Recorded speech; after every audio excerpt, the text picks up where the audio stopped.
Thank you everyone for being here. And at this time, I want to take October 4th, day I have been put to the meeting. I will remember, call the meeting forward and. It's not my chair. Never mind what I just. Start again. Oh, guys, take my show. I'm starting over with but this is what then, so what I have put on is. I have. All meeting over there. And also. And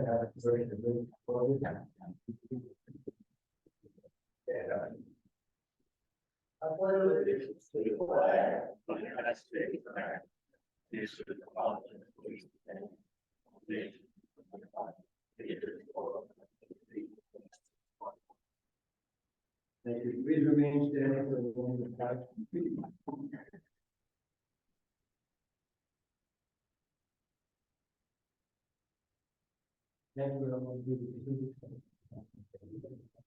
Yeah.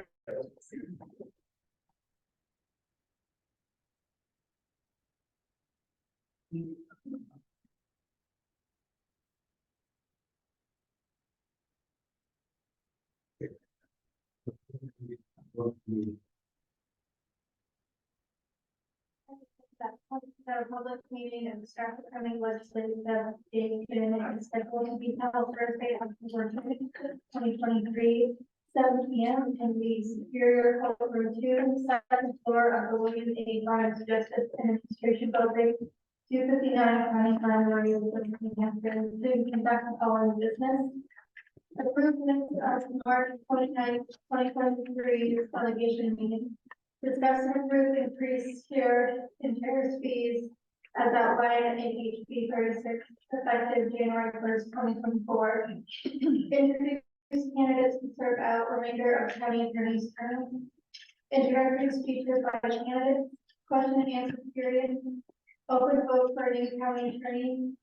Announce new county attorney. New nursing home building workshop. And any other business which may become before the committee. Thank you. All over here.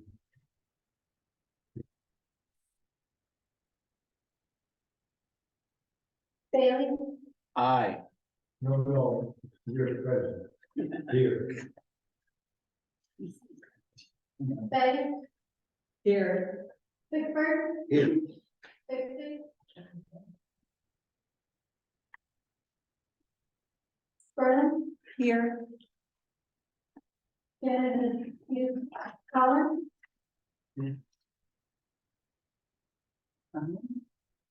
Colin or Con? Colin. That's you. Con was here. I don't know. It's Right. been a long day.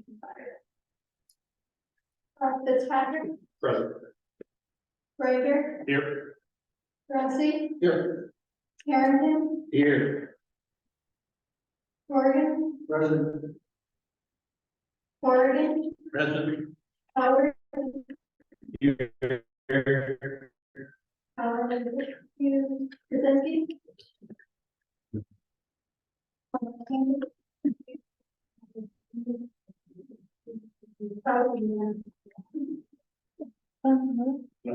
Kevin.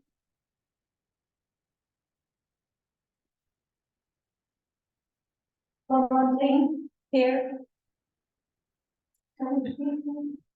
Here. Newton. Here. Here. Say again, please. Here. Okay, thanks, Bosso. Present. Penny. Petrie. Here. Capenza. Present. Rich. Here. Rich. She's here. She said so. No. Oh, never mind. Lost my head. Smith. Here. Doug.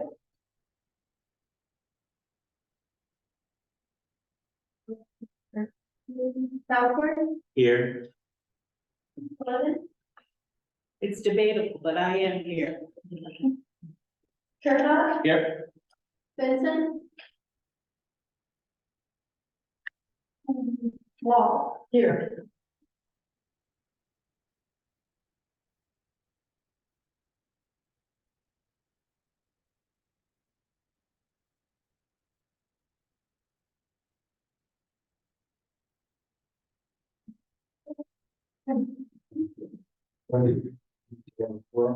Thank you, everyone.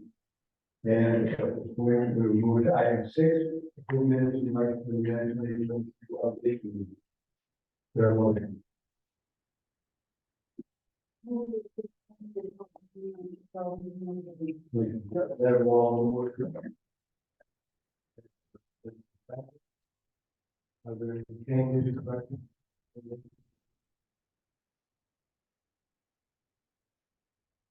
Oh, sorry. Yeah, just a quick point to make to the delegation, this is 6 months, these minutes are 6 months old. When you're now adopting them, but the bigger concern I have is towards the end of the first page. It appears there's a lot of editorializing in the minutes. And the minutes are made so people 50 years from now can read them and see how we got to the decision we got to and why. And I just think this last paragraph or so doesn't belong in minutes. So for that reason, I'll be voting against accepting these minutes. And you're talking about the government directory above number 10. I didn't hear you. You were talking about the government directory in number 10. Yeah, numbers paragraph 7. And basically where it talks about people who recall a specific question, who didn't, who heard it some way, who didn't. I don't think that even belongs in the minutes, but it's in there. So I just, I can't vote for them the way they are, and I don't know the easy solution unless you just got rid of a bunch of what's in there, because I don't think it belongs in the minutes. That's all. Minutes are official record. So, the vote on parliamentary,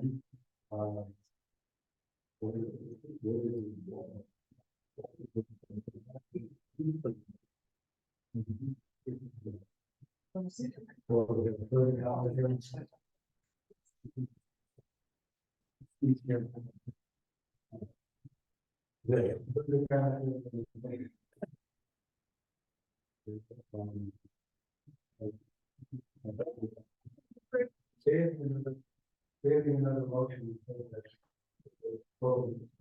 Procedure or will be voted on motion to approve.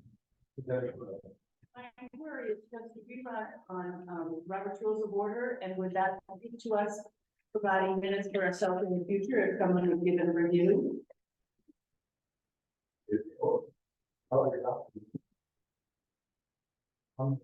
Thank you. Okay.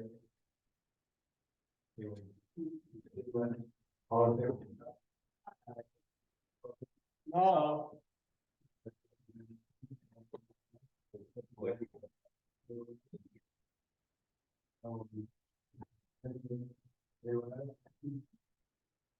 Okay, thank you very much. Did you?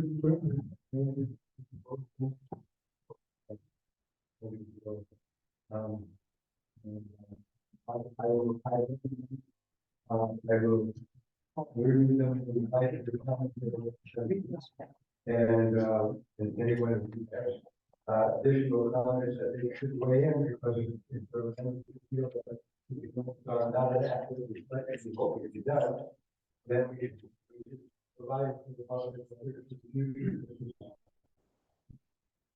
clear with that earth, you know. So, thank you, and we'll go on to item 7. Recommendations as outlined in H.B. 36. So, yeah. I'll speak briefly on that. Mr. Chairman. You all voted in 36 to allow basic cost of living in the sheriff's fees, for the service of civil process. All we're doing is asking you to implement what you already have voted for in Congress. I'm not saying each and every one of you did, but voted as a majority in Congress, and the governor signed and the Senate passed. We don't want to make it effective immediately, even though we could based on legislation. We'd like to send notice out, so therefore we're suggesting that the delegation approve it to be effective January 1st. So we can let particularly those people that do a lot of service or have a lot of things to be served by the sheriff's department. So they'll have a coming notification of a small increase in fees. Also built into this legislation is an allowance for a cost of living increase year after year. So it doesn't have to go back to the no longer needs to go back to the legislature. So we're just asking you to vote on what you've already approved. Other questions? No, move. Representative, move.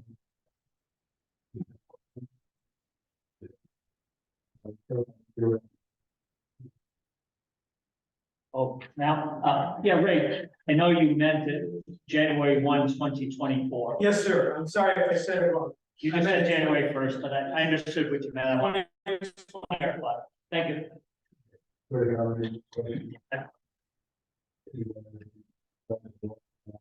No, Well, I think it's speak for itself. So, putting it up in January, all right, so politics, aye. Aye. Opposed? Hey.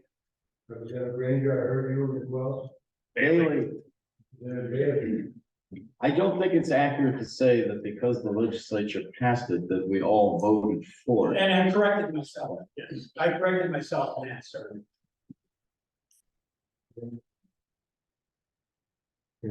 So, two opposed.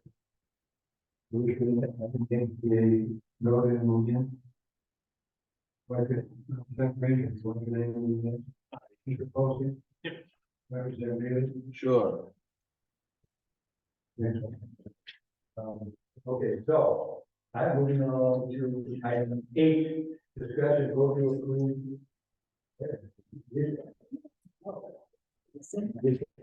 Oh, sorry, the recommendation were, that's 7. No. No.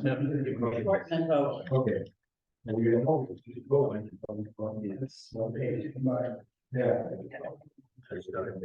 Okay, so anyway, item 9, two recommendations for the policies and procedures subcommittee from county attorney replacement. And the policies and procedures that is chair of the policies and procedures subcommittee. I called this committee into existence for the purpose of weighing in on the people who would apply for the position. And in fact, there was only one applicant, and that is the current deputy county attorney. And Kennedy Durant. And after a thorough discussion and explanations by the county attorney and by Ms. Durant, there was a motion by Representative Treatment to their delegation vote is support. Now speaking that in a moment. Carried by unanimous vote. So, in this particular instance where we have a county official who is there, who leaves the office and is no longer effectively available. Whether it's by death, resignation, or if in the case of Attorney Variety, you accept the position of the Attorney General's office. So I don't think it's inappropriate to ask Attorney Variety to briefly summarize some of the remarks you made to the policies and procedures subcommittee and so forth. Nomination and Thank you, Chair. Good evening, everyone. This is the only garage. She's been my deputy for a number of years. Before that, I was an assistant county attorney in Strafford County Attorney's Office. Is regarded as one of the best trial attorneys in Strafford County. On top of being one of the best trial attorneys in Strafford County, she has also assumed little by little, because I wanted to make sure that in the event that I was no longer with you after 24 wonderful years, that there would be someone here who's capable of picking it up tomorrow, because I will leave tonight, and make the folks in Strafford County not feel that change at all.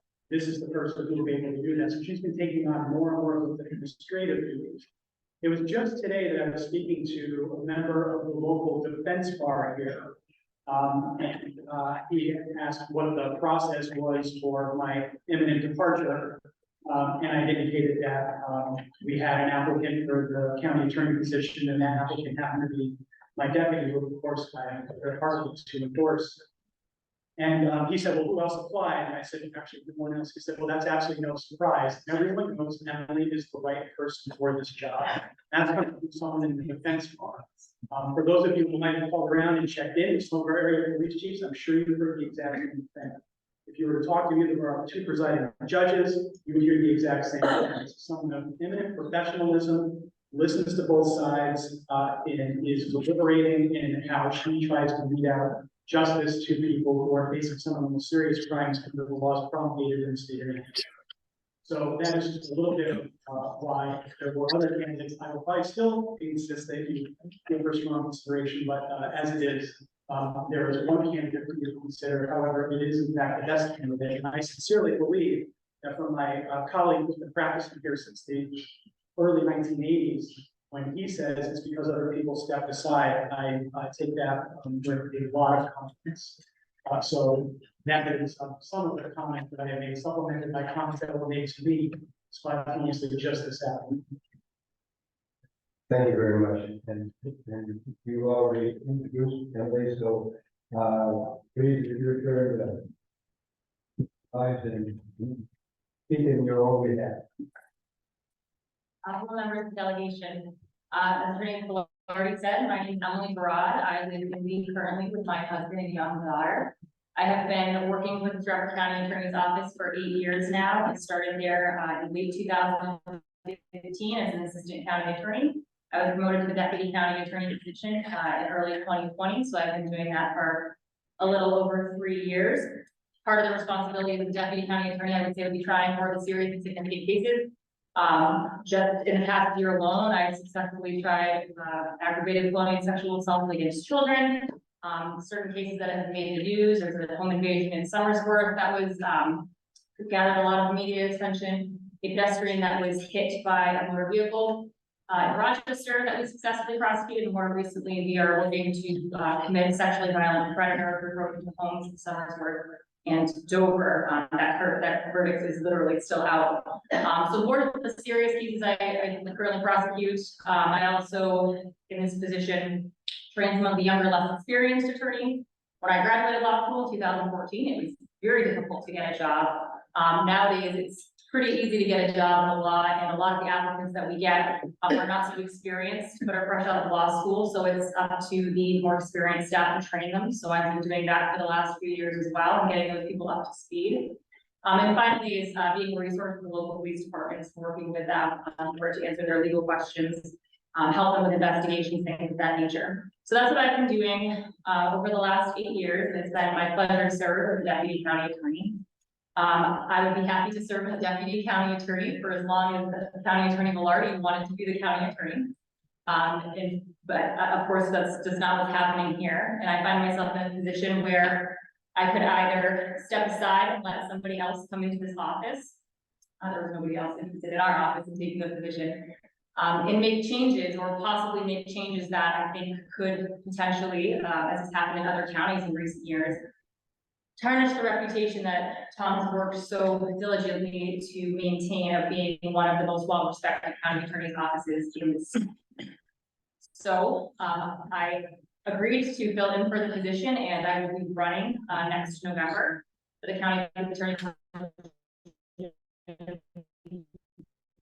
Not entirely because I don't really want anyone else to have it and come in and make changes that, you know, could receive this office from this high pedestal that it's on. I'm not saying that that would happen necessarily, but frankly, it's a risk that I do not want to take. So I would like to carry on what County Attorney Velarde has done and the progress he's made. I do not plan to make any sweeping or drastic changes to this wonderful office. We're planning to maintain drug court and health court, the rehabilitative programs that he's worked so hard to build up over the past decade. So that's what I'm planning, that's what I've done. I believe that I am the best candidate for this job, but I'm happy to take any questions or any concern, address any concerns that anybody would have.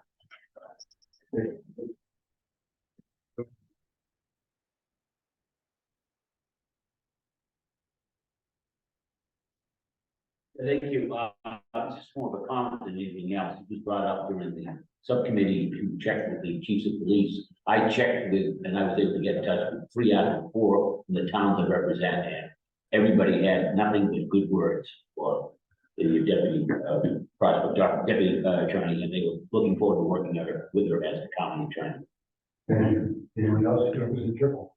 Thank you.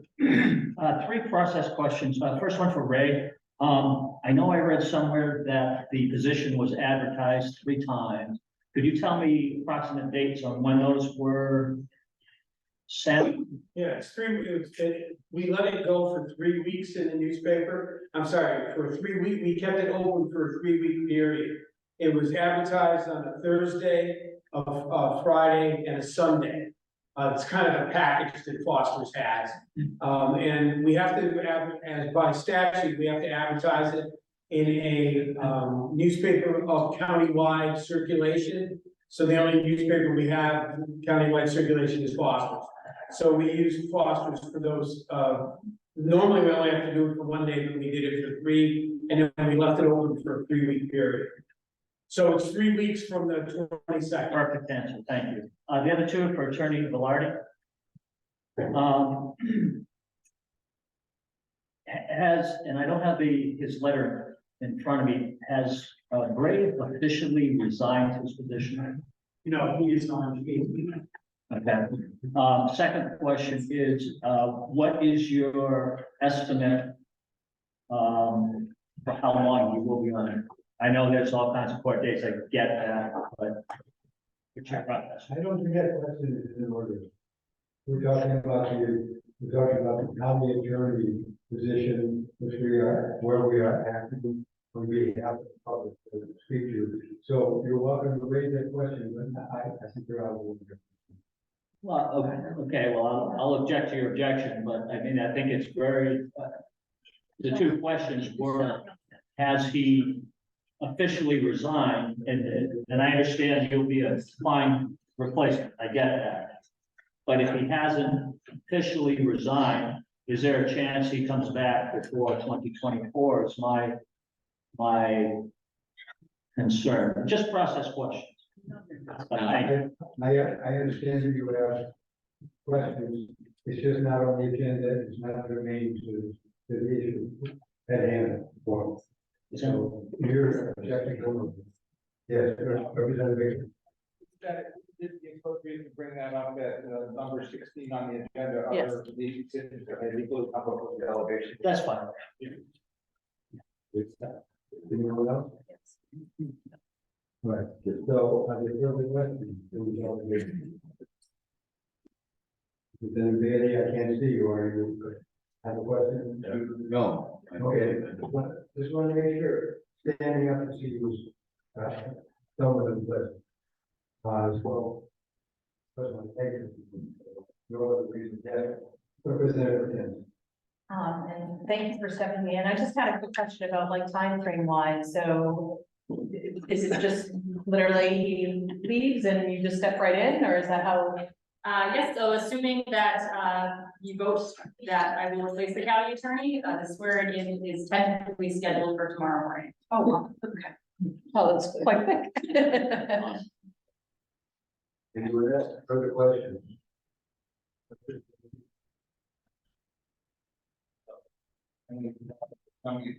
Replace our new attorney.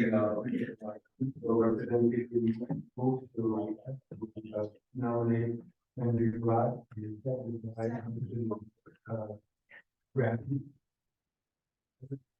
So any further discussion? So that everyone can understand, in this instance, unlike some other situations, for example, county officers are not aware of the county population local, it's an internal matter. But in this particular instance, as it was when Wheeler started died a number of years ago, and needed to be replaced, it's a matter of delegation is acting in lieu of citizens of the town. So this is an open vote. Okay. So that will be the roll call of the aye and if there are no further questions. Well, Representative. Is it possible to abstain? No. I'm just concerned that there's only one candidate. That's not a procedure. Yeah. You're here. Oh, Okay. anyone else? You call the roll. Bailey, No. Fay, Yeah, I. Bicker, Aye. Bixby, Yes. Carmen. Aye. Conlon, Aye. Connor, Aye. Fitzpatrick, Aye. Granger, Aye. Gracie, Yes. Harrington, Yes. Morgan, Yes. Morgan, Yes. Howard, Aye. Kaczynski, You were here in business and we have physical form in the title of the vote. You did hear. He's on. Yeah, and you come. Are you gonna give thumbs up? Down. So you want to give us thumbs up or thumbs down? We can't hear Can you hear me? you. Is that what the delegation is here? Aye. No, not hearing Any bigger or? Tom, vote. Yes, yes. Keep muting me. We appreciate your being here in Zoom fashion. So thank you for the vote. He looks like he's in an RV. He's probably on vacation. Alden Payne, Yes. Elizabeth, Mayor, Newman, Yes. Mayor, Yes. Benny, Petrie, Aye. Penza, Yes. Rick. Yes. Smith, Aye. Southworth, Yes. Sullivan, Aye. Turcott, Yes. Vincent, Yes. Wall, Yes.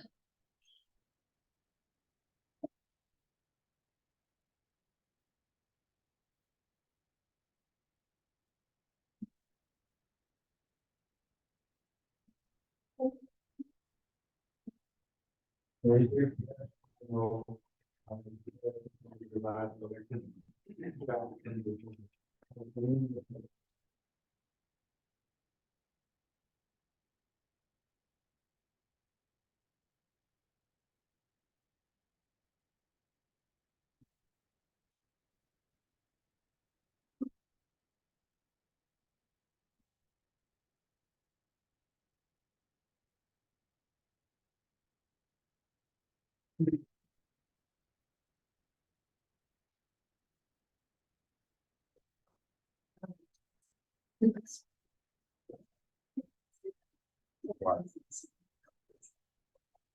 Okay, we can move now to, item 15, new nursing home building workshop. And I believe we have, yes, we're going to hear from Jonathan, please. Yes, Representative Lynch, go ahead. yeah, point of order, what it appears we're having here is a meeting within a meeting. And I don't know if we're setting a precedence here by allowing workshops, a workshop meeting, and a regular meeting. I know the city of Rochester, they have to, when they have a workshop, they have a workshop, and then they adjourn and go to the meeting. Or vice versa, they'll have the meeting first, then adjourn and go to a workshop. So I just don't know, they're two separate meetings, and I don't know if it's allowable under Robert's rule, if I could get a clarification, whether or not you can have a meeting within a meeting at the delegation meeting. Somebody answer that? Okay, the questions and raised, I think it's worthy of, how we proceed. Very important issue, so I'm not in favor of deferring this to another time. We need to act on the presentation, not act. We need to hear the presentation now in order to see this forward in the process.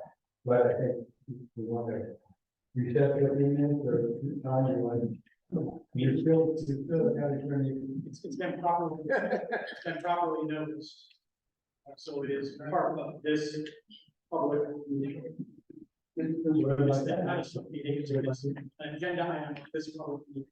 And there's information that I believe was deliberately put on this particular agenda because there's information that needs to be widely shared among the entire delegation, so it's properly, I believe, properly appears on the general agenda of this duly called delegation. It's a presentation we're having here. We call it workshop or not, it's a presentation. It's part of this meeting. It's not a separate meeting. It's not a workshop that's separate from this meeting. It's a meeting. We're having a presentation. And even just the way they were on the agenda, it's not something that's different. It's the same meeting. Workshop, wrong word there. Maybe. Presentation. Representative. I'm agreeing with Representative Grass and Representative Bickford, and just pointing out that this is a presentation for those of us who were not at this previous meeting that was called a workshop. So it should be called a presentation of the findings of the workshop or some other such. So let's move ahead, please. Thank you very much. So, Tom, would you like to speak to the question precedent that Representative raised? You raised the question about what you raised. It's a poorly worded agenda. We both just sort of have some presentation. Thank you. Sorry, Jan. Further discussion? Further discussion? Okay.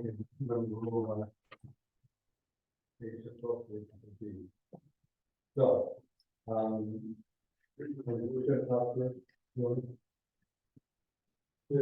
Chairman, members of the delegation, Real John, Polly here from Warren, previous architectural firms from the county, hired in the last year to develop plans for the nursing home. We had a regular workshop session today with the building committee that was established by the delegation. They've met twice, but we felt it appropriate to delegation got up to speed, the entire delegation got up to speed as to where we sit in terms of the traffic in the nursing home. For some of you that were earlier meeting, this is going to be repeated with what we heard. Mostly John was here to talk about the relocation of the initial proposal that we brought before you last year. We've got a lot of work since then, which was authorized by the and so I'm going to come over to Jonathan, talk about the roof site, and then maybe answer the general question for those of you may have. Thank you, George. My name is Jonathan Hawley. I'm here with my partner, Jonathan Smith. I'm with Warren Street Architects. The package that I'm gonna walk you through is this one. Everybody should have it in front of them. I apologize. It's just a paper copy, and we opted not to do the video, so. I'm going to start by saying, if I may, I'm going to go through, I've been at this now for probably a year and a half. So for those delegates that weren't here when we started this 18 months ago, I just want you to have some understanding of where we've been and how we got to where we are. And this package will explain that if you want to follow along. So this first diagram, if you will, is the county farm, the land massing of the farm. That's the buildable area, if you will. The original proposed nursing home was gonna happen on the parcel field behind Hyder. And the design for that is actually in this packet as well. We spent, almost 8 months going down that road. And what happens is in delineating wetlands and looking at the impact that this proposal would have, that agricultural field has pockets of wetlands all along, and we were at more than a 3-acre wetland impact. And we're advised by the wetland scientists that if we proceeded down that road, we would have to finish all the civil engineering for the design of the building, submit it to the state and the Army Corps, and then they would take 2 years to review that permit. So it took us outside of the timeline that we had for the ARPA monies that have been appropriated to this project. There are multiple concepts you can see that were developed, different diagrams. We talked about the original diagram of the building, the wings of the building were this sort of oval shape with the resident rooms along the outside and the courtyards in the middle, all predicated on the fact that the nursing staff, the nursing stations could have a visual connection to each resident room. We developed this to a schematic level, concept level, brought it to the delegation, and got a lot of feedback and a lot of comments from this group about concerns that you had in terms of the diagram, in terms of the shape, the look, all of those kinds of things. So we got to the point where we had to make a decision to step backwards from Hyder. We took those concerns into place. I'm not going to go through every one of these, but you're going to jump to about 2/3 of the way through the packet. It's going to say opportunities. This last summer, we spent with the decision to move from Hyder to what we're calling the Eric Drive site. That's the first field on the right-hand side as you come down the North Road. Yeah. We're all looking for what he's talking about. Can there be a better presentation to say we give you a minute to find what I'm talking about? Because he just skipped the halfway through the. You know, it'd just be nice if you all. All right, I can go page by page if you like. Well, you can skip. You know what page you're saying. Yeah, just give us a chance. Yeah. I'm sorry.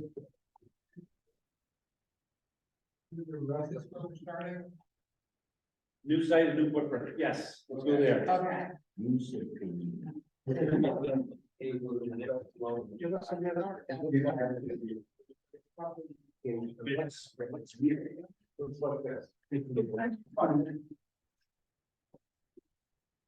The page after it has a picture. New site, new footprint. And it looks like this if you need some help. Page, new site, new footprint. Go that way.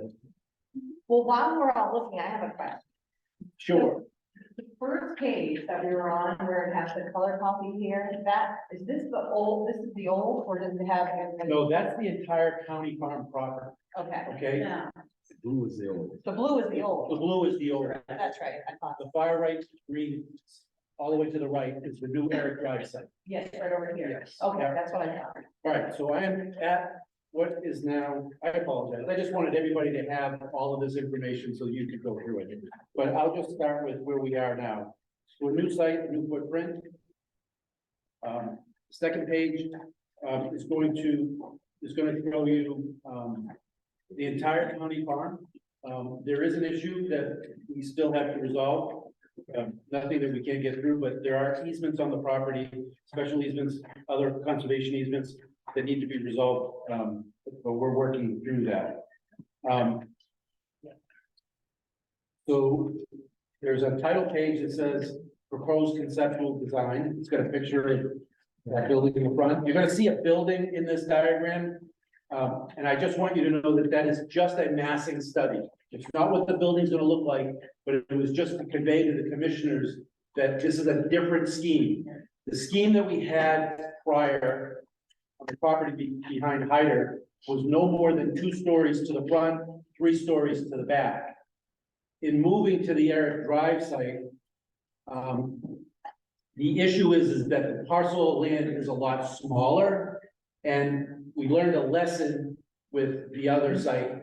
We've come up with a design that is within the wetland buffer setbacks. So we've created a design that doesn't have more than, it has exactly a 4,200 square foot wetland impact. That's considered minor by DES. 4,200 square foot. So you'll see a picture here. This being the entire county farm, you can see the old site. To the left, in green, the new site, which is the Eric Drive site, is in red. It's to the right of the Humane Society property, if you will. Over the summer, we actually, in order to make the shift to Eric Drive, we engaged a surveyor. We actually came back and we had the entire county farm surveyed, and we had all the wetlands flagged. Because we had to know that information to do our due diligence here, because we had to find a new parcel that we could put the nursing home on.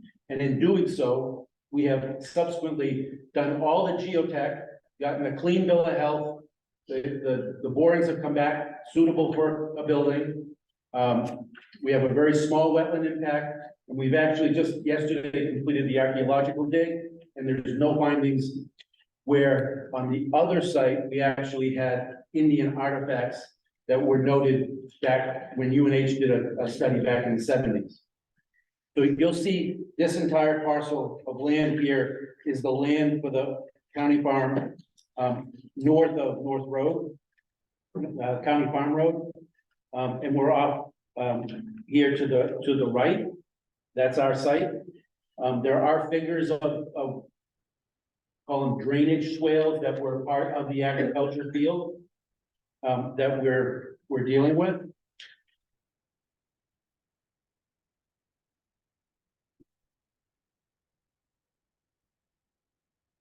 This diagram right here, when we did the initial programming for the building behind Hyder, we were at roughly 300,000 square feet. We actually, in looking at the Eric Drive site, because the building is going to get smaller, the concept that you're going to see here is a 5-story building. It's not a 2-story building, it's a 5-story building with a basement. So the efficiencies of that diagram bring us down roughly 240,000 square feet program-wise. Now, remember, this was back in June. I've just spent the last 3 months meeting with staff and refining the program.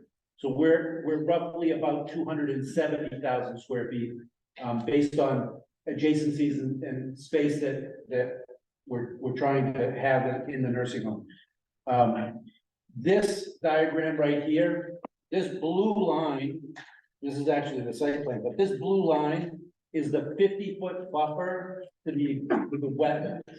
So we had to design the site to fit within that blue line profile, inside that blue line. The 4,200 square foot wetland impact is that little green piece as we come off of County Farm Road. We have to cross what is a drainage ditch that has a couple of cattails in it. And we're gonna put a culvert in there, but there is no wetland impact on the remainder of the development on the entire parcel. Can I ask you a quick question? Absolutely. For those of us who don't drive around and look at houses with street names and such, my assumption is you're calling it the Eric Drive site because Eric Drive abuts to the site that we're talking about now. Is that correct? That's correct. Yes. Thank you. Actually, I was just told. No worries. I just wanted to, because, some of us are concrete learners, some of us are visual learners, some of us are auditory. And if we don't know what Eric Drive is, we don't know why you're calling it the Eric Drive site, but now we do. Okay, Thank you. so, One moment, Kelly, I have a question. Yeah, just concerning so the wetland buffer, you said that the nursing home is gonna have a full basement. Yes. You don't foresee any issues at all with water and the wetland issue here? No, because the elevation of the finished floor is actually gonna be about 7 feet higher than the existing, there's a cut and fill. Okay, So you don't realize it when you drive by, but there's a 20-foot grade change from County Farm Road to the back of the property. okay, It raises up 20 feet. okay, So in the back of the lot, we're gonna cut down almost 9 feet. okay, And as it projects out from the back, it's gonna become a fill, okay, all right?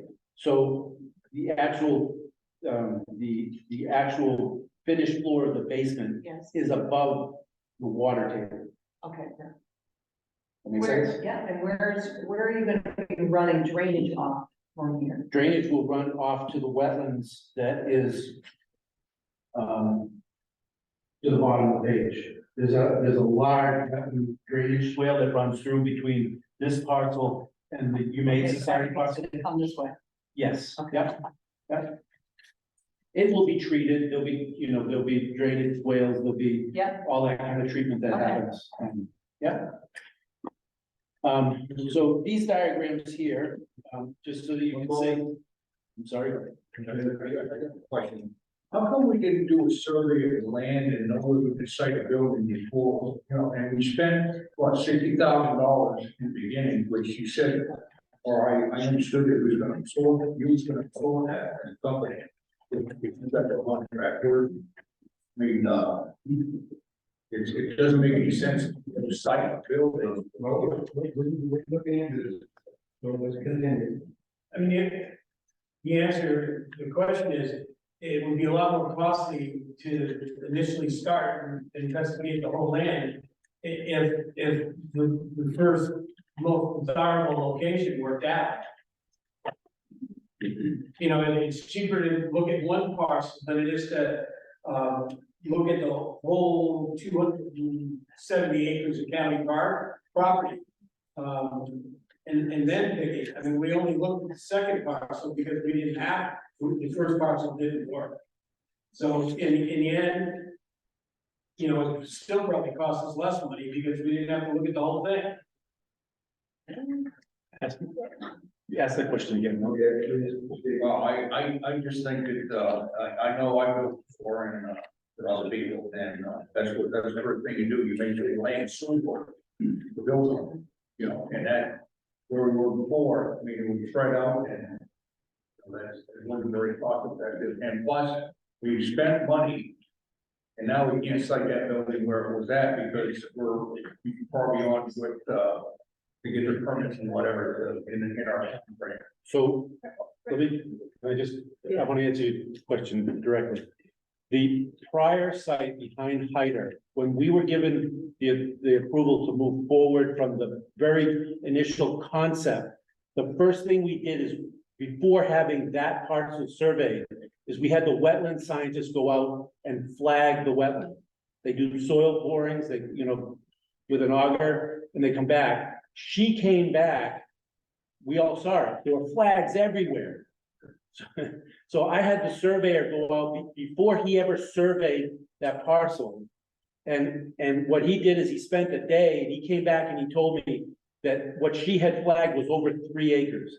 We had a conversation about stopping there before we ever spent money on survey on the previous lot. When the decision was made not to proceed there, we came back and said, we have to find another place on the farm. There's talk about doing a solar project down the road. There's talk about other things, potentially some housing, blah, blah, blah. It made more sense to hire that same wetland scientist. She came back and flagged the entire farm, and we had the surveyor come in and document it. There was no existing topography or survey that existed prior to this. You would do this, you would have done this regardless, whether it was for this project, the housing project, the solar array project, or anything. We didn't spend money twice.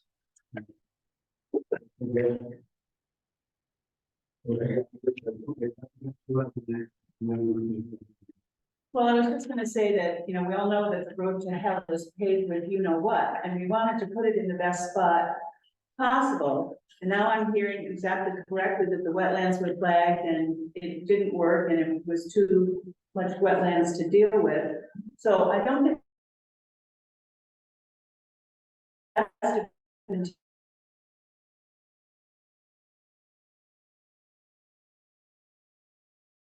to read that in the best way. And we couldn't do what we wanted, so now we can do. Yeah.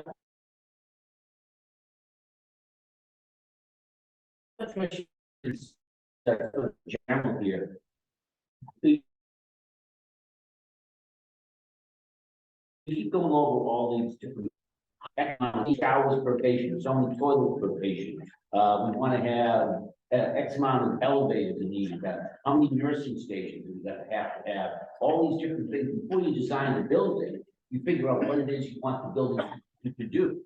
And then sometimes you're gonna come back and say, well, we're gonna have to change that a little bit because we want to go that way, it's really too expensive. But I have not seen that needs document yet, as what does the county want this thing to do? And then someone designs to make that. So we do, Representative, who got it? And I'm asking, but that document must exist someplace. the document does exist. We call it space program. And we have been refining that for almost 6 months. Can we see that? Because I don't have it with me here tonight, but I'm, the next meeting we have, I'll bring it with you. Yeah, that's, because I think it's necessary for us to look at this because, I'm not accusing anybody of anything, but we could be designing something that says, the standards, whatever the standards are for nursing homes would say, you need 3x of Y, and we're gonna have 8x of Y, and maybe we're depending on, well, I just don't know because I haven't seen anything. So, Well, I can tell you, you're not gonna get 8x of Y. okay. So I have been in communication with DHHS. We're going back and forth. There is a guideline, it's called the FGI guidelines for healthcare nursing homes. We're doing, you're gonna see it here. Let me just go through this and I'll try to hit on your point, but May I just say, can we get the documentation that you found before the next meeting? absolutely, Sooner than that, I'll send it tomorrow. well, because we're there, and we'd like to see it as soon as possible. Right? So So that, let's get it to everybody who wants it. no, I can do that. It just, so you know, it's a working document. It's been shifted. Yeah, exactly. So these diagrams that you're gonna see here, starts with this one, with just sort of a gray blob. This is the basement. I'm just gonna talk you through it. So, front of the building is the bottom of the page. Right now, there's a loading dock on left and right of the basement that comes down. That provides, all of your procurement and deliveries for dietary in the kitchen. Everything comes up that set of elevators, and you're gonna see that set of elevators comes up to the core of each floor. So the idea is when all that material comes upstairs, whether it's meals or linen, it's behind closed doors. It's not in the public corridor. So there's a front of house and a back of house. So it's been designed such that you don't necessarily see the back of the house if you're a visitor or a resident. I'm gonna walk you through the first floor. Again, bottom of the page is the front door. You come in, there's a large lounge space, reception desk, and a set of public elevators directly behind or in front of what is the enclosed atrium. So the front of the building is designed around a 5-story atrium space, a green space. The first floor in this U here around the atrium is what we call Main Street, that has all of your service spaces, a chapel, a theater, a salon, a gift shop,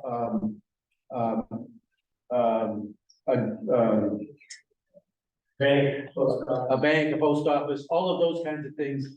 And it's designed in such a way to get the residents to move downstairs to get engaged in that space. So that's what happens on the first floor with a 5-story. Directly behind that atrium space is the resident dining room that looks to the green space. and a kitchenette. There's a kitchenette, culinary servery on each floor. The idea here is that all of the residents on that floor, each floor has 48 beds. They have their dining room on each floor and a servery on each floor. So food would come up in the back set of elevators in this core and would service to the servery kitchen on the front. It would also bring out the linen, everything else that is support for each floor. The design of the building, the partie, if you will, is a star, call it a pinwheel. At the center of that pinwheel is the nurse station. One nurse station has visual sight to every resident door. Every resident room can be seen from the nurse station itself. So you could have one nurse, 3 LNAs. If I'm standing in the nurse station, I can look left, right, and I can see where everybody is. There's an incredible efficiency with this layout that we've come up with. Again, 6 wings, 48 beds, designed such that each of the wings could be acute care today, general psych tomorrow, young adult the day after. The idea here is that the nursing home, the use of these spaces can shift as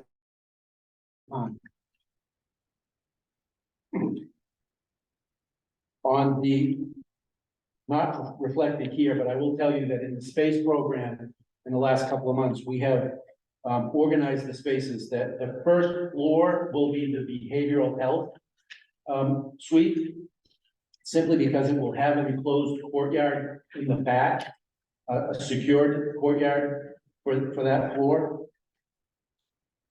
So behavioral health on the first floor. Second floor would be a dementia or Alzheimer's floor. And again, same layout, if you will. On the second floor, we've got social services, resident services on each wing, wrapping around the atrium space. The second floor, this star would be divided in half. Divided with a glass panel, if you can imagine, right down the middle of the nursing station, so that we could create 2 24-bed wards, if you will. Simply because it's easier to manage 24 than 48 at one time. And we're gonna divide that up. The 3rd, 4th, and 5th floors are general population. We've got HR administration along the front, and then these are all skilled nursing beds. And again, in the knuckle here, on both ends are all of the utility spaces, which are kind of locked behind. That's all your linen storage, your clean, dirty, all of those sort of utility spaces, the tub rooms. The 4th floor, essentially the same. Again, these are all mirrored floors by design. The 4th floor, along the front of the building is your activity spaces. That's all activities here. And then on the 5th floor in the front is PT and OT. So with some office space ancillary around that atrium space. Any questions on floor plans? Thank you, Mr. Chairman. Is that, so everywhere that you see this OTB, that's where your physical therapy or? No, OTB is open to below. Open to That's below. that's the atrium space. So where are those activities or physical therapy, are those the spaces? Oh, all across the. And So these are office spaces. All okay, so that's open. Yeah, Yeah, so okay. these diagrams don't necessarily reflect the exact rooms, gross square footage for that department. And what about, I'm sorry, one more thing. So the spaces that are all throughout here? Yes. Are Those are all back of house spaces. So that's your linen storage, your clean and dirty utility, your red bag, your all of that, yep. And the idea floor, so I'm a nurse, on Tuesday, I'm gonna work on the first floor, and someone tells me to go get linen. It's in the same place on the first floor as it is on the fifth floor. So it's sort of that memory, that efficiency of, you know, moving staff around. I'm not just thinking, but looking at the sheets that you have, if you go back a couple of pages, there's one that sort of looks like a spreadsheet. Yes, That shows the existing square footage that we have for each of the services that are provided. so that was actually the program back in April, May of this year, when we shifted. And I started talking about going to 5 stories. Okay, but this is gonna be this would be the green space here will be the net area subtotal for each space, like how much space you have for administration and dietary and services, and then it's. That's basically the. I've included this simply because this is what I shared with everybody back in April, May. We have been continuing to refine that program, so some spaces have gotten bigger and some spaces have gotten smaller. My assumptions of some spaces being like, Everything looks like it got bigger here. not necessarily bigger, The because changes like the Main Street program is that additional 10,000 square feet. again, it's a working document, so you're gonna get a more refined program further back. These diagrams, if you are, I just want to point out, this is not necessarily what the building's gonna look like. It's a massing study, okay? It was for me to come to the commissioners and say, what we're proposing is a 5-story building and not a 2-story building. I just want everybody to buy in. This is a bigger building. It's different in context. Go ahead. Thank you, Mr. Chairman. So yes, it is 5 stories. How far are the closest abutters that will be impacted by this? Hundreds and hundreds of feet. Yeah, Can you say that now? hundreds and hundreds of feet. I mean, there's, Yeah, who's the closest home to them? I was gonna say, the person the closest home. No, it's just. trying to see if there's a, yeah, Eric Drive is which is directly to the east, is the first street, and so there are homes that sit back maybe 100 feet off of that property line, So. off the here it east is. property line. Where- Yeah, so there are homes maybe 100 feet into the woods over here. Oh, okay. Yeah. Yeah, so Question about. That area is definitely forest. Right. yes, You couldn't be doing those homes back that, you could never see the 150 feet. Everything for. Evergreens? That, Okay. 90% of the. I just, that's one. Go ahead. So I just don't, I'm not sure of that process. So have those people, because I mean, I understand what you're saying, it's covered by woods, which is fantastic. But have they already been told? Okay. So how does that notification process work? When we go to the registry of deeds, we get their certified mailing addresses and we send them letters. Once the process is a little more definitive. Yeah. Because you're talking about 150 feet of woodlands, but then we're not talking about building on the edge of the property. Exactly. So we'd like to get I would like to get, as the process goes on, an exact setting of how far it would be. You know, because I'm estimating at least 400 feet, because we're gonna be building into the lot. And I'd actually like to walk the woods. I've walked them in the past when we were doing the sewer line, but that was 20 years ago. So I'd like to walk the woodlands and measure that out. I have not done that yet. so these are clippings from the video that we did. There's a flyer on the video that I can show you the next time. We just couldn't do it on the screen tonight. We do intend to put solar on the roof. Solar, I'm pretty confident that we could probably, at minimum, meet half the needs of the nursing home with solar panels on the roof. Just another discussion point, part of the workshop that we'll have down the road. And again, these are just sort of massings, if you will. There's a porte share entry drive, that you arrive to in the front. Just to give you a sense of scale of what this building might be. You're gonna see, if you skip past those pretty pictures, you're gonna see a site plan. So I just want you to understand, if you look at this site plan and study it, this site plan has a blue line that runs around. That's actually the defined flagged wetland. The dotted line that sort of parallels that is the 50-foot buffer that we are staying out of. So that this site plan has been designed, shoehorned to fit into what is buildable land with no impact to wetlands.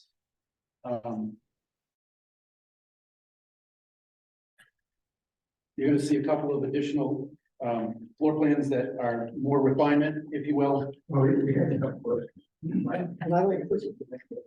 Yeah, just you mentioned solar power plants, and planning on have battery storage as well, or just? We're not there yet, but I will tell you that in general, batteries are not quite there yet. 4 hours. Yeah, so it would be a net metered proposal, you know, and you generate, you recoup what you store. So you can see that as you continue back, the floor plans are beginning to get developed. I'm sorry, go ahead. I had a question in regards to, I don't know if this is appropriate time, but one of the concerns I had with the original plan was the narrow egress and entrance. And that, how is that addressed? It seems like you've got a lot more room for vehicles to get around in this new proposal. I remember the last time you sharpened the pencil, you made the road like 8 or 12, 10 feet, 12 feet wide. So that drive was one way. Yep. Again, it was because of the lot, higher lane, which is required, And how wide is that? 24 feet. It's- Okay, so we went from 12 feet to 24 feet. It's a two-lane public way, if you will. Thank you. There's approximately 250 parking spaces for staff and visitors and whatnot. We're working through now grading, trying to figure some things out in terms of how we get in and out of the building. We may actually go to loading on just one side and not two. I think I figured out how to make that happen. So that there's no conflict in the kitchen downstairs. The subsequent plans that follow are just some refinement that's happened. This probably brings you back to early August. And as the plans have been refined, if you will, we have I've been working with staff to define what the spatial program is, and we're moving things around. So it's still a little bit in flux. This diagram that you see here is the resident room. So we're designing all of the resident rooms. They're all single bed, single resident rooms. It's required by the guidelines, FGI guidelines that are dictated by DHHS and licensing. So every room has a bed, a lounge chair, a visitor chair, a desk, a built-in dresser, and every room has a private half bath, and that bathroom is a shower with this person. They take a shower in my own room. There are still tub rooms on the floor for those that need that, but every resident room right now is the same. Every resident bathroom is the same.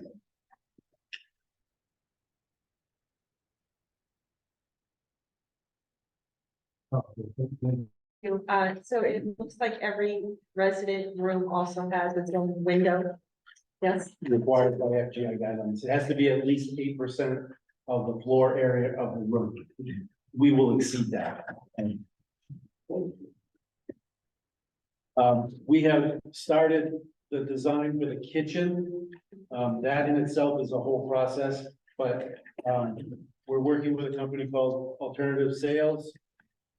And, we've got a kickstart, we've incorporated the kitchens that we did at Merrimack and at Sullivan and a couple of other spaces, so we have a good start in terms of what the needs are here.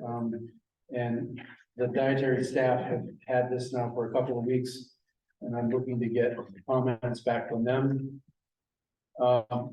This page right here is the estimate that was done by Harvey, who was part of our team. That's dated 8/8. That estimate was done based on the concept that we were at. This is just construction costs with no contingencies or anything. We're at $118 million. So the idea here was we were gonna drive down the cost, which we have. That's the best I can say it is that the best estimate on a napkin, from a napkin that we put at this point. That will continue to get refined as we move along. The next page that you see is gonna be more where we are in terms of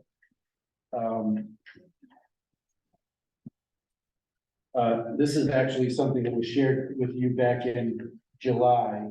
This gives you an idea of where we were in October of 22, cost-wise.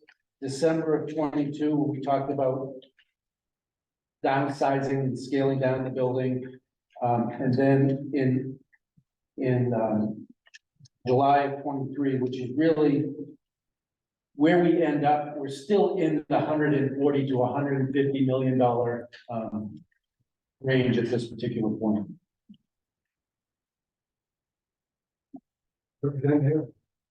Yeah, just, I maybe hear something that I didn't see. What about septic and well? So we're on sewer, and we're in public water. On public water, so there's no problem with the delivery of the water there, is. Both of those conversations are ongoing with the civil engineer. We have to confirm that wastewater treatment plant has capacity. There's conversations that need to happen, that will happen over the next year. But right now, the preliminary findings are we're all good. And water bay, More than likely, yes. that would be another thing that's big, that's a minimum, design basis low. You do, you have to have pressure and all of those kinds of things there. That will get worked out better. Yeah, just one further, one more complete answer, Representative Harrington, is when we built the jail, there's a portion of the sewer system that's. And we had to expand the size, and we expanded it to the maximum amount, thinking that someday we'd add something, to the complex. So I'm relatively confident that that will be fine. That pump area that we had to enlarge when we built the jail, will be fine for the new nursing home. And that was kind of expensive to, upgrade that pump area. Most of the sewer is gravity. Hill, just past Eric Drive. And that's where we had to enlarge the fourth, that's the word I was looking for. And, but I believe we enlarged it to its maximum capacity. So if you go too far into the septic, they won't let you do it, but we went to the maximum capacity. So if I may just summarize, I didn't expect to get into complete detail, but I wanted you all to have a package. So at least everybody was on the same grounds here, where we've been and where we are. You now have that. This kind of comes into the conversation now about going forward. I don't know, George, if you want to say something to that, or you want me to just lead into this? I'm good. So what I did was ask, because that we've gotten a commitment from Gopher for, let's just call it $15 million, it's a little more than between 15 and $16 million. So we got a commitment from Gopher, for that subsidy to this project. But Gopher has timelines. And therefore, we need, to spend $40 million towards this project in order to get our $15 to $16 million by December of 2025. Therefore, we need to back into that time frame the work that needs to be done to qualify for that $40 million, which we've delineated with Gopher, which is part of your pack. So you're saying 40 million has to be spent? Correct. By 2025. And the reason I'm saying that is that's the reason why we're going to need a delegation vote for the bond if we're going to proceed with this project by mid-December of this year. So we have 10 weeks or so to have as many workshops as you'd like, as many meetings of the subcommittee, so that we can get to that period of time. If not, we jeopardize the $15 million. So if I may, as the chairman of the subcommittee, the subcommittee is going to be holding several meetings between now and mid-December. It's the delegate. As you know, the delegation is invited to all subcommittee meetings. You have a choice to leave it that way and be invited to just come to the subcommittee meeting, or we can have full committee meeting, full delegation meetings like we're having now for these 4 or 5, however many it's going to be. Is that a fair statement? Well, there's at least 2 for sure. One of them that I recommended, and that is the geothermal decision. We're going to have the experts come to answer your questions. The second, we have the finance one, as with the recommendation of the a letter that we received from the Republican portion of the delegation.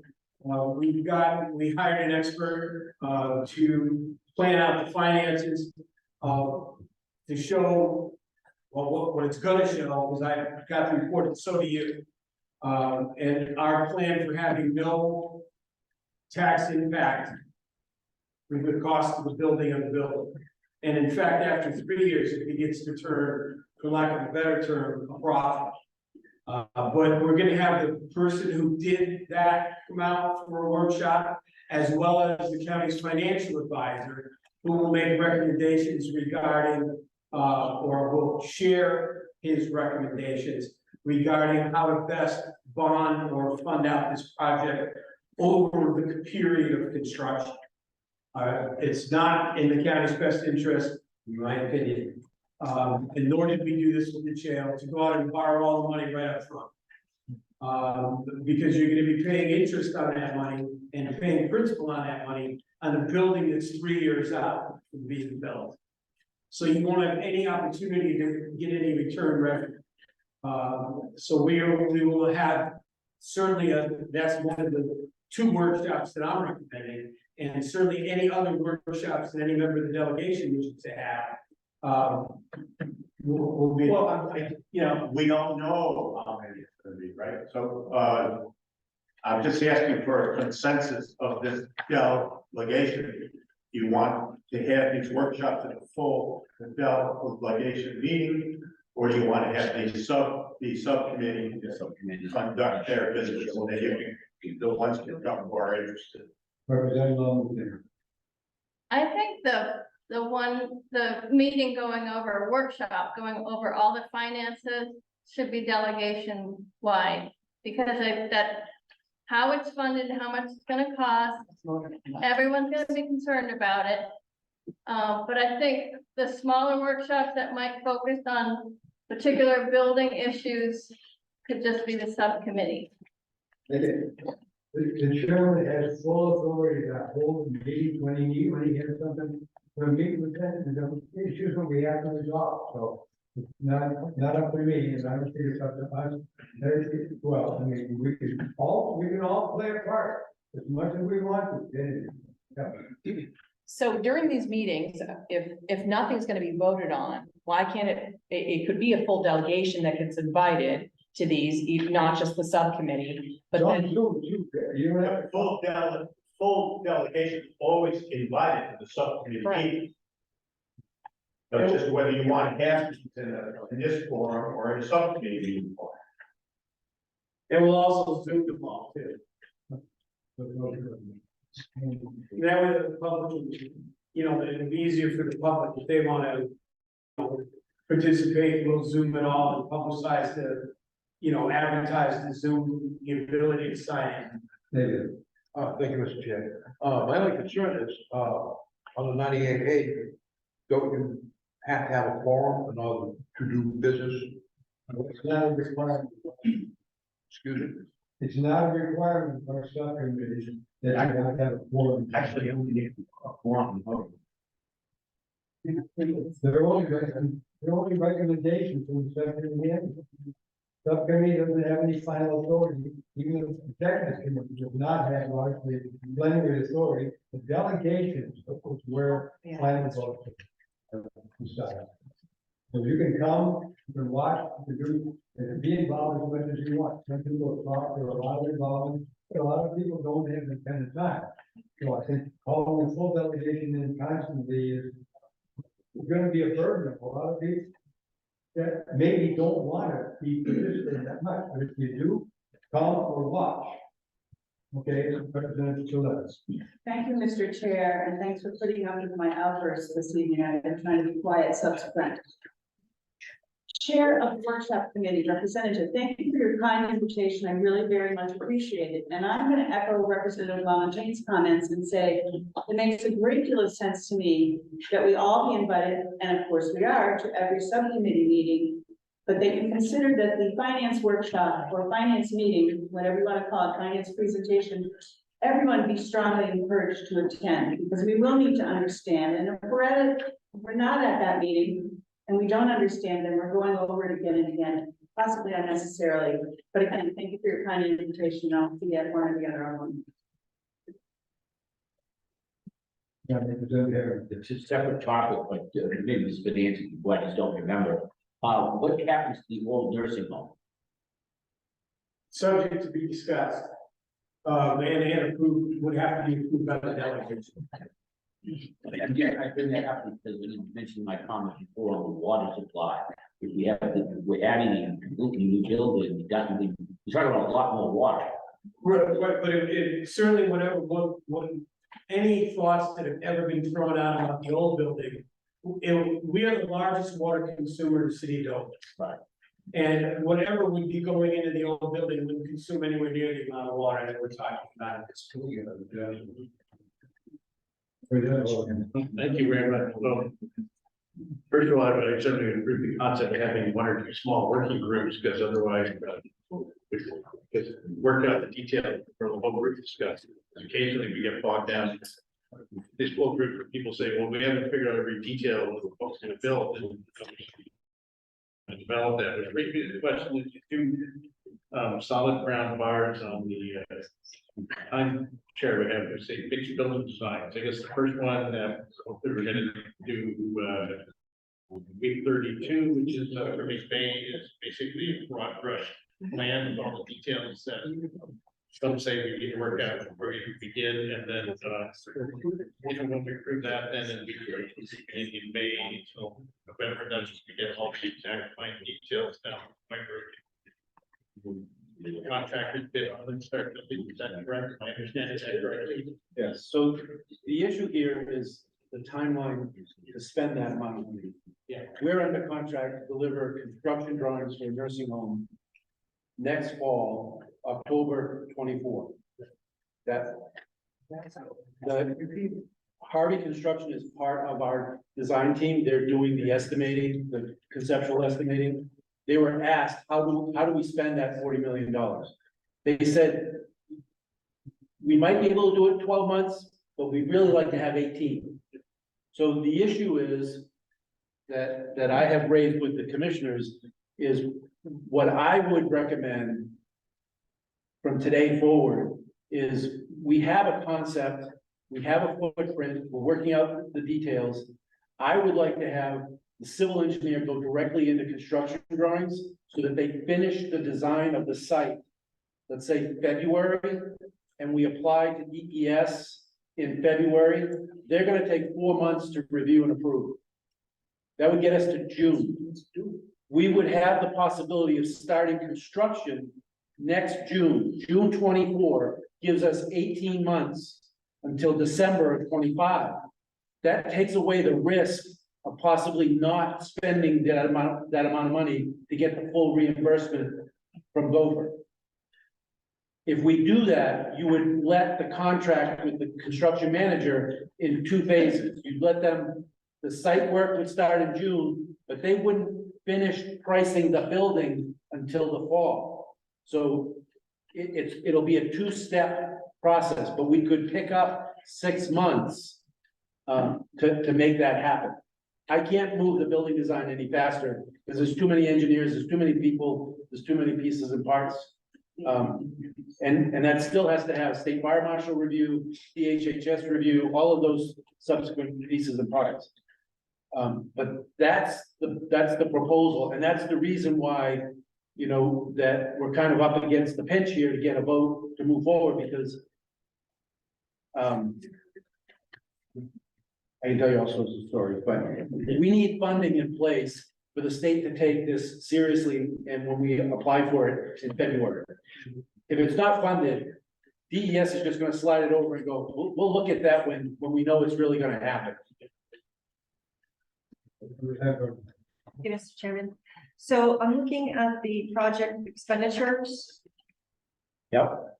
And may I ask how much you've actually received in payment so far? None. We are just about to submit we have a Zoom meeting with Gopher next, week after next, when we submit the 3rd quarter report for our first round of requested funding. So what we've paid out so far, which doesn't necessarily match that document is a document that we contracted with Gopher to show how we would get reimbursed. But when we get, when we submit our 3rd quarter report, which is next week, the week after, we have a Zoom meeting with Gopher, and we will then determine at what level we will be reimbursed. Now, remember, if we don't build a nursing home, we have to give them that money back. But there's no sense in using our money if we can use their money. So we're gonna get as much as we can from Gopher as we go along, and not exceed, never exceed the $6 million that the delegation has approved. So if the delegation doesn't vote for the nursing home, then whatever Gopher's paid us, we'll pay them back out of the $6 million bond that and I know it's not exactly 6 million. We would pay them back out of the $6 million that we borrowed. So that's, I'm sorry, is that $6 million that's just sitting there right now? No, we haven't borrowed it. Okay, so it's just, it hasn't been accessed. We haven't. Just have approval. That's correct. That's all we have is approval. We haven't touched, So you know, no otherwise we money have to. has been applied to this project yet? I'm sorry. No money has been applied to this project? We've spent out of our county cash. How much? I can, About $500,000. 500 I'll get you the exact, I'll email everybody the exact breakdown. Yeah. I guess I'm a little confused. So, I remember I think it was December of 22, when the 6 million was voted in, as the 6 million change or whatever was voted in. 6.2, so. Yep, so that money has just been put aside, or that it's just what's authorized. None of that's been spent. We have not borrowed that. Okay, but we have paid Warren Street at the 60,000, I assume, and the 114. But we have not paid them, I know you said that this is just an estimate. It would have been due on September 30th, the $2 million yet. No, we have not. Okay. Are we planning to do that? When we get a bill. Okay. Oops. You know, I obviously don't pay without bill, so when Warren Street bills us, you know, we assess whether the work's been done according to what we're billed for, and then we pay. And then that's what gets reported to Gopher on a quarterly basis, and it's a quarterly reimbursement. But we have not. So we don't have to spend the 40 million, all of it, to get the 15. You're No. saying we'll get it all incrementally. We'll get an incremental. And we have to report to the delegation. I'm happy to report to the delegation by the end of this month. Yeah, by the end of October, what we've agreed with Gopher that we will be reimbursed for what we've already spent. And that's through September 30th. And that's out of the county. That's right, it's out of the county cash at this point. You know, right now, of course, you know, county cash flow, thank you, legislature, is, and the executive committee will hear a more detailed report. But in case you picked it up in the papers, we just received, we just contracted. Which contract will be presented to governor and council on November 8th. $1.44 million in back payment for running our MAT program out of the jail. We're by far the largest reimbursed county, as we've been the most aggressive about running medication assisted treatment as well as abstinence treatment. So we'll be reimbursed for that, and that is past spent money, so there's no obligation. So that'll come in as a miscellaneous revenue. So that's the kind of stuff we've been using as cash flow that we wouldn't normally have. I'm sorry, I'm just curious. Sure. So you can actually access your revenue to support funding for this? Yes, because you've approved it. You know, you approved the $6 million. It's just which pocket we're spending it out of at this minute. So we've been at this for an hour and a half. I think we've gotten a lot done, but I don't want to continue until forever. Figure out we go on those days. But I do want to recognize for I just want to ask you to join me in thanking Tom Malari for his 4 years of service. That happened in 16. Thank you.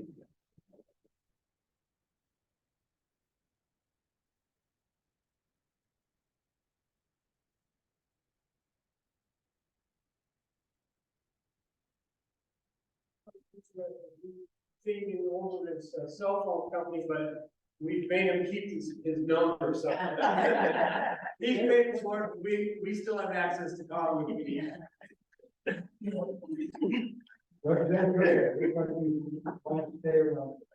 I have multiple questions, some for the architect firm and have a lot of questions.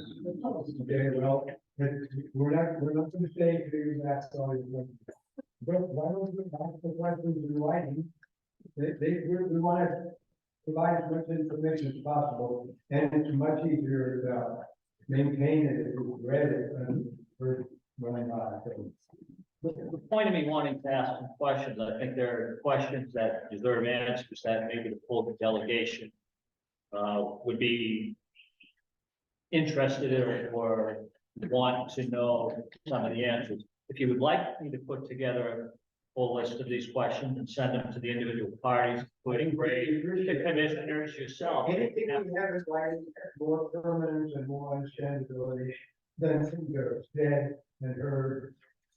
And we'll share it with the whole delegation. Yeah, we want to put it all out there because we want everybody to understand as much as they can.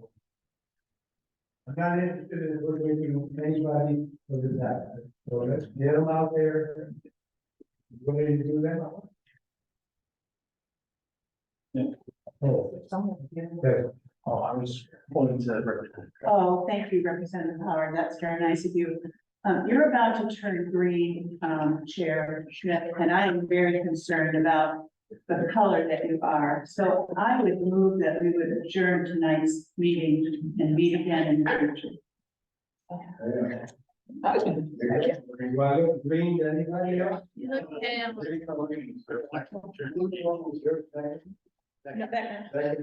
Roll call.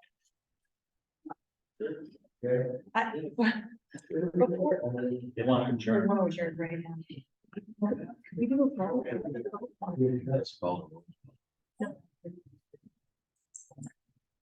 Well, thank you. Whatever they want. We just missed. Bailey, No. Bickford, Uh, Betty, Yes. Dixie, Yes. Vernon, No. Conlon, Aye. Connor, no. Fitzpatrick, Yes.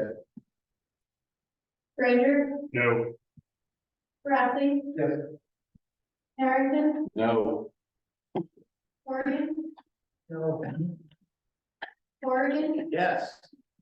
Howard. Yes.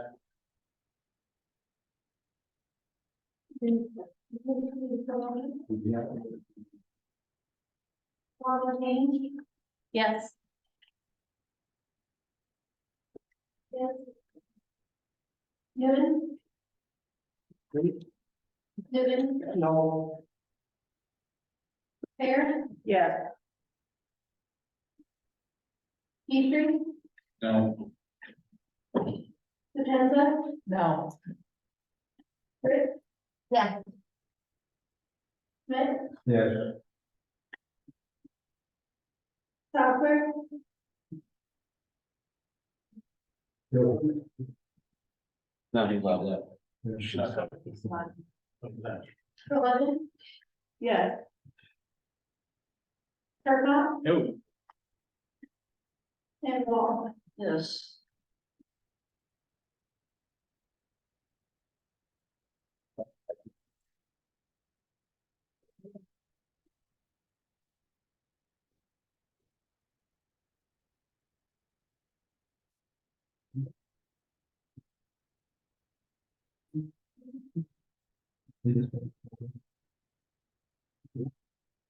So 48 and